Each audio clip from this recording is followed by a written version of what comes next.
नमस्कार, न्यूज 21 में आप सभी का स्वागत है। मैं हूं प्रियंका।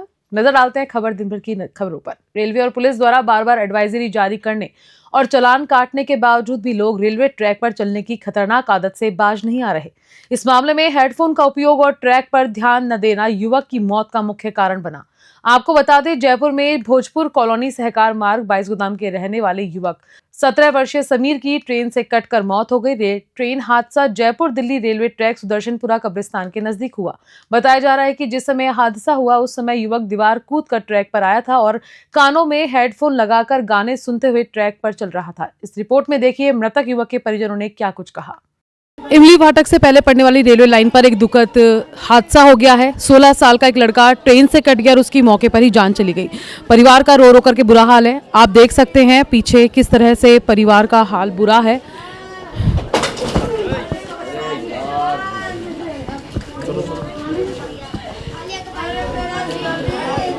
हेलो, एक बार फिर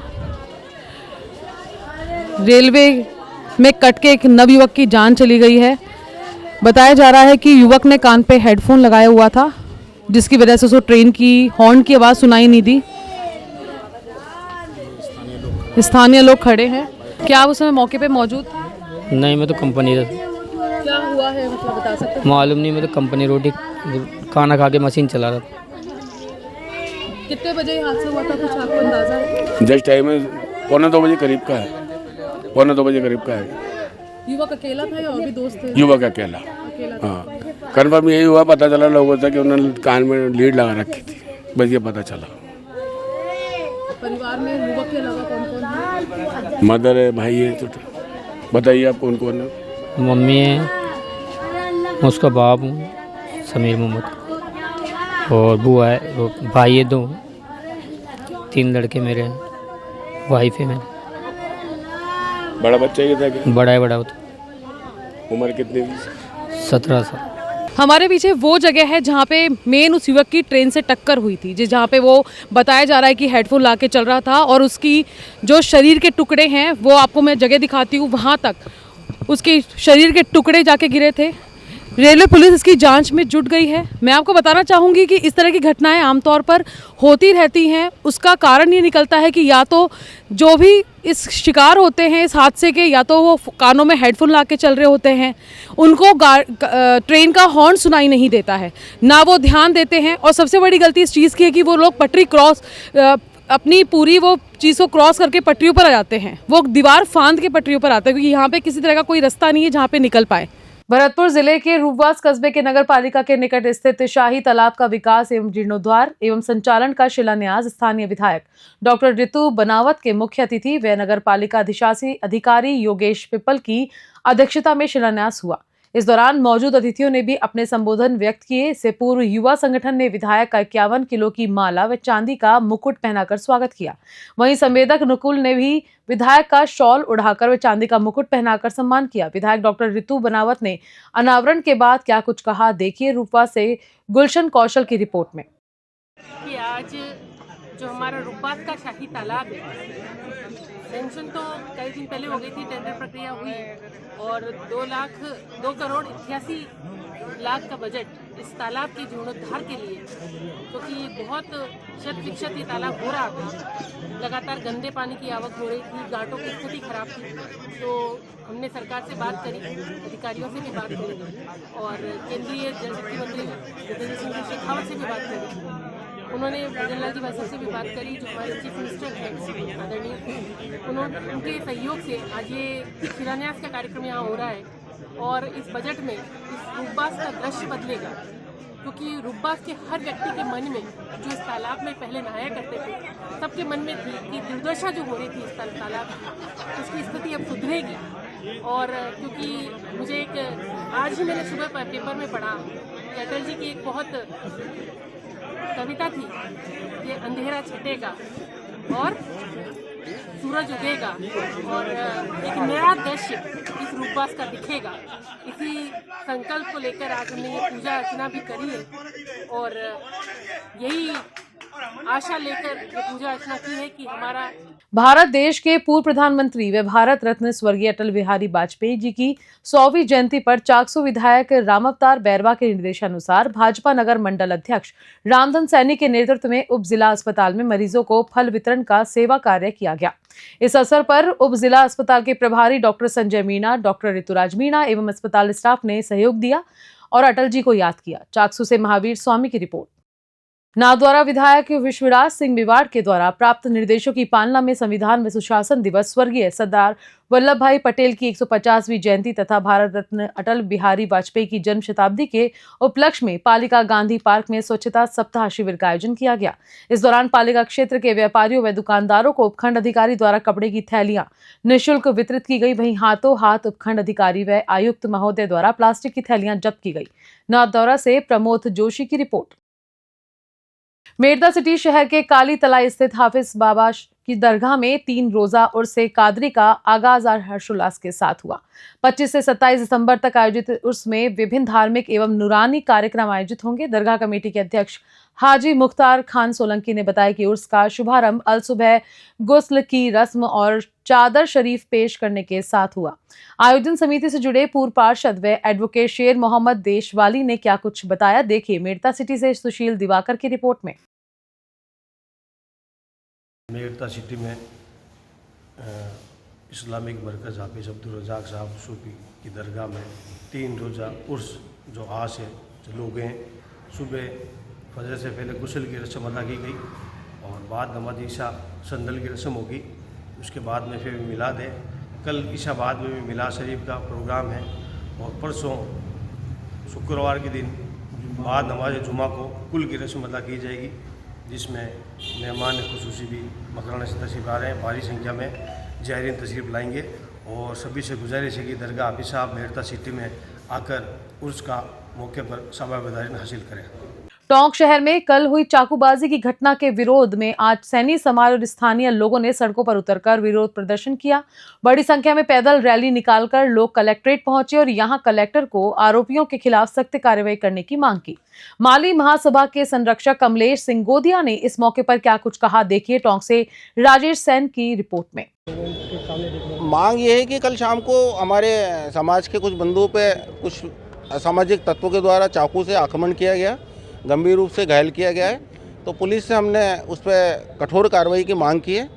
डिप्टी साहब ने जैसा बताया कि उसमें से 4 अपराधियों को तो गिरफ्तार कर लिया गया है, लेकिन जिस तरह के वीडियो फुटेज प्राप्त हुए हैं, फोटोज़ प्राप्त हुए, उससे लग रहा है कि उस घटना में लगभग 10 से 12 लोग शामिल हैं।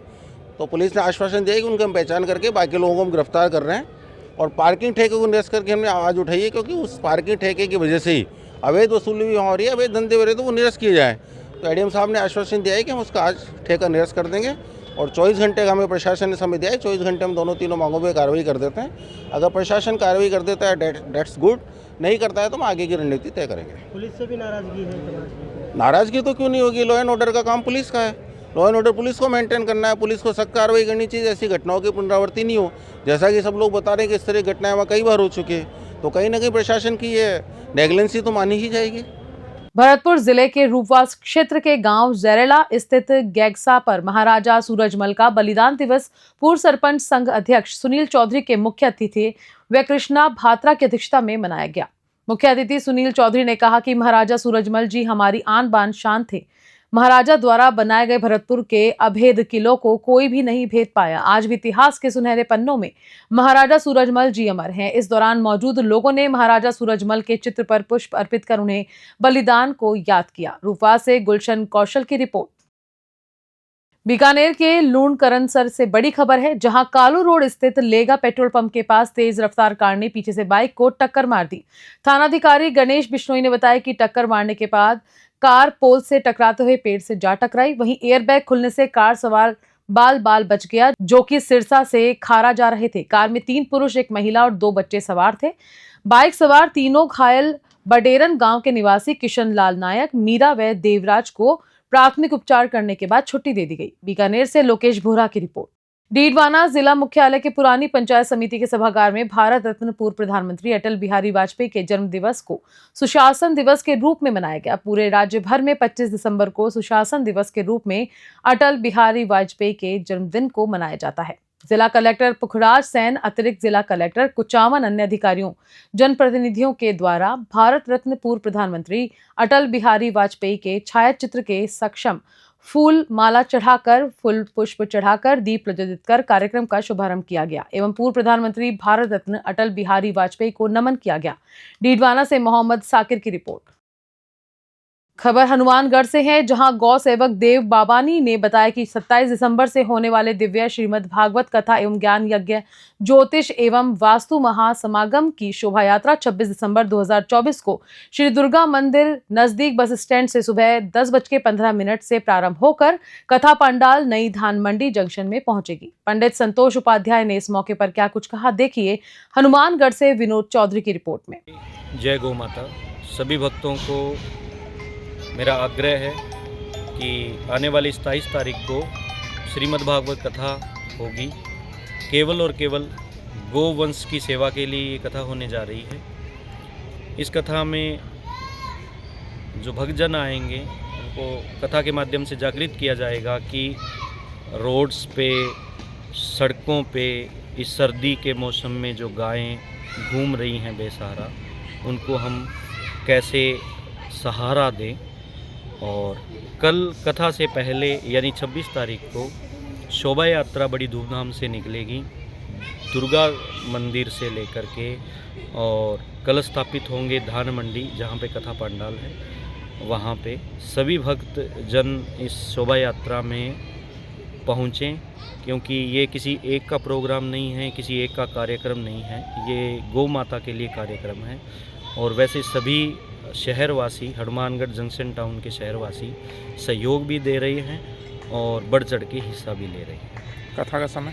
कथा का समय 27 तारीख को 1 बजे से 4 बजे का रहेगा। कलश यात्रा जो है, जो कल है, वो कलश यात्रा कल 10:15 बजे यहाँ से प्रारंभ होकर के और धान मंडी अपने यथा समय पे धान मंडी पहुँचेगी।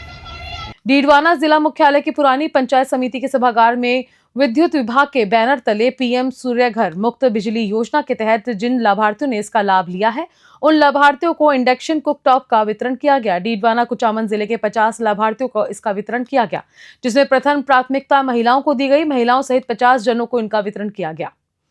अभियंता मूलचंद वर्मा ने क्या कुछ कहा, देखिए डीडवाना से मोहम्मद साकिर की रिपोर्ट में। आज सुशासन दिवस के अवसर पर जिला प्रशासन व जनप्रतिनिधियों की उपस्थिति में अजमेर विद्युत वितरण निगम लिमिटेड की तरफ से जो पीएम सूर्यघर मुफ्त बिजली योजना के लाभार्थी हैं, उनको प्रोत्साहित करने के लिए, इस योजना को प्रोत्साहित करने के लिए इलेक्ट्रिक कुकटॉप वितरित किए गए हैं। जिले के जो भी लाभार्थी थे उनमें से सर्वप्रथम महिलाओं को चयनित किया गया और उनको आज यहाँ इस प्रोग्राम में ई कुकटॉप वितरित किए गए हैं। 50 ई कुकटॉप जो प्राप्त हुए थे उनको आज यहाँ वितरित करने का कार्यक्रम रखा गया था। बिजली योजना के अंतर्गत सरकार की तरफ से विशेष छूट प्रदान की गई है। 1 किलोवाट तक के जो सोलर रूफटॉप लगवाना चाहते हैं उनके लिए 30,000 रुपये की छूट है। 2 किलोवाट तक 60,000 रुपये की है तथा 3 किलोवाट या 3 से 10 तक 10 किलोवाट तक के इसमें रूफटॉप सोलर सम्मिलित किए गए हैं। उसमें कुल 78,000 रुपये की छूट सरकार द्वारा दी जा रही है। अतः जो भी उपभोक्ता rooftop solar scheme PM Surya Ghar मुफ्त बिजली योजना के अंतर्गत रूफटॉप सोलर लगवाना चाहते हैं वो इस योजना का लाभ ले सकते हैं। सभी नागरिकों से अपील है कि अधिक से अधिक इस योजना का लाभ प्राप्त करें। धन्यवाद। डीडवाना जिला मुख्यालय के हनुमानगढ़ किशनगढ़ मेगा हाईवे के मैदासर चौराहे के पास में तेज धवर की वजह से एक सड़क हादसा हो गया, जहां 2 पिकअप मैदासर चौराहे की तरफ जा रही थी, जिनमें से एक पिकअप लौसर की ओर जा रही थी। चारों घायलों की सूचना तुरंत लोगों ने 108 एम्बुलेंस को दी, जिस पर 108 के pilot Anil mood, EMT Rakesh Saini तुरंत मौके पर पहुंचे एवं 108 की सहायता से सभी घायलों को राजकीय बागड़ जिला अस्पताल पहुंचाया गया, जहां पर डॉक्टरों ने घायलों का प्राथमिक उपचार जारी किया। डीडवाना से मोहम्मद साकिर की रिपोर्ट। कानून मंत्री अर्जुन राम मेघवाल ने गृह मंत्री अमित शाह के बयान को एडिट करके पेश करने पर जवाब देते हुए कांग्रेस के प्रदेश अध्यक्ष गोविंद सिंह डोटासरा ने कहा कि अर्जुन राम को अपने शीर्ष नेतृत्व से बात करनी चाहिए, नहीं तो इस दफा जनता उनका सूपड़ा साफ कर देगी। पीसीसी चीफ गोविंद सिंह डोटासरा ने बीकानेर प्रवास के दौरान और क्या कुछ कहा, देखिए बीकानेर से लोकेश बोहरा की रिपोर्ट में। मोदी जी के गठजोड़ से ध्यान हटाने के लिए और जिस प्रकार से खड़गे साहब की उपराष्ट्रपति जी जो सदन के अंदर बेइज्जती कर रहे थे और उन सब से मुद्दों से हटाने के लिए उन्होंने इस तरीके का ये प्रोपोगंडा किया और जो सच्चाई उनके मन में है वो सामने आ गई कि वो बाबा साहब का सम्मान नहीं करते। बाबा साहब का सम्मान नहीं करने का मतलब वो संविधान का सम्मान नहीं करते। लेकिन कानून मंत्री ने कहा है कि 10 सेकंड का जो वीडियो है एडिट करके उनको लगा दिया। अर्जुन राम जी ने कहा है कि उन्होंने कहा है कि भाई एडिट करके लगाया है। ये तो उनको एडिट करके नहीं लगाया, उनको ये कहनी चाहिए कि बाबा साहब का असम्मान हुआ है, पार्टी के अंदर उनको अपनी आपत्ति दर्ज करानी चाहिए, वरना जनता आपकी बात सुपड़ा साफ करेगी।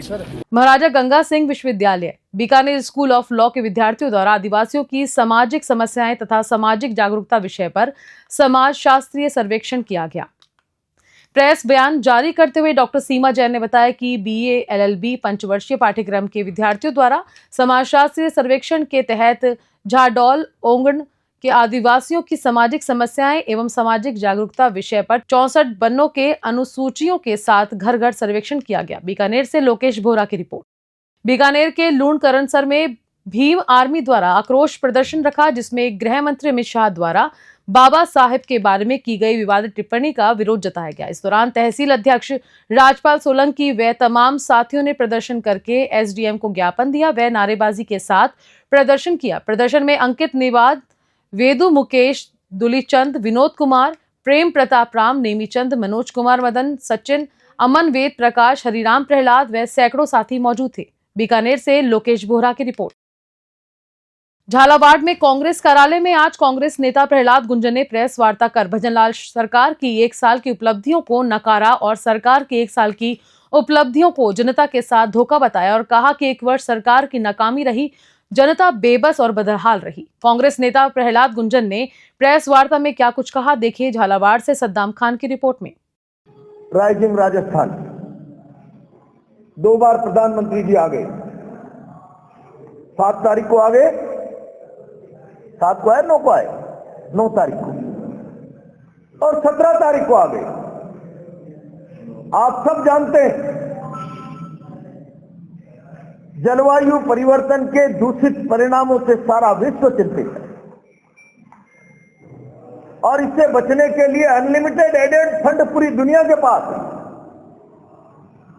और इसका एक बेहतरीन तरीका रास्ता निकाला जा रहा है कि पहले तमाम सरकारें ग्रीन एनर्जी की ओर आगे बढ़े। ग्रीन एनर्जी के नाम पर अनलिमिटेड एड फंड अपने मित्र अडानी को कैसे सौंप दिया जाए और उसका प्लेटफॉर्म राजस्थान को बना दिया जाए। खबर दिन भर में फिलहाल इतना ही। नमस्कार।